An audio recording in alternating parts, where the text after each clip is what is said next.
მინდა მიულოცო ბირთვული და რადიაციული უსაფრთხოების სააგენტოს თითოეულ თანამშრომელს 10 წლის სიუბილე 10 წელია უკვე რაც ეს სააგენტო ფუნქციონირებს შესაბამისად ძალიან დიდი წვლილი აქვს ჩეტანილი ქვეყნის ბირთვული და რადიაციული უსაფრთხოების განვითარებაში განსაკუთრებული მადლობა რა თქმა უნდა თითოეულ ადამიანს ვინც წვლილი შეიტანა ამ სააგენტოს დღემდე მოსვლაში შექმნაში და კიდევ ერთხელ ხაზი ესმევა დღევანდელ დღეს 10 წლის იუბილეს რომ ჩვენი ხელისუფლებისთვის განსაკუთრებულად მნიშვნელოვანი არის ჯანსაღი გარემო, განსაკუთრებულად მნიშვნელოვანი არის უსაფრთხო გარემო და შესაძლებლობა იმისა რომ ეს ყველაფერი უზრუნველყოფილი იყოს ჩვენი ხელისუფლების პირობებში კიდევ უფრო მეტად გაძლიერდა და შესაბამისად კიდევ უფრო მეტად ვითარდება.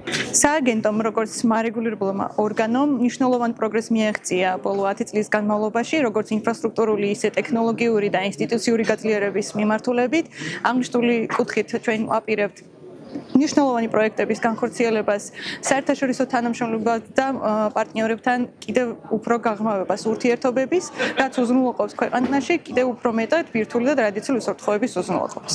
2006 წლიდან მუშაობ ბირთვული და რადიაციული უსაფრთხოების ჯერ დეპარტამენტში, გარემოს დაცვის სამინისტროში, 2016 წლიდან უკვე ბირთვული და რადიაციული უსაფრთხოების სააგენტოში, ვარ ინსპექტირების და რეაგირების დეპარტამენტის თანამშრომელი, ინსპექტორი, ვახორციელებ ინსპექტირებას ბირთვული და რადიაციული უსაფრთხოების სფეროში. დღეს მივიღე ჯილდო.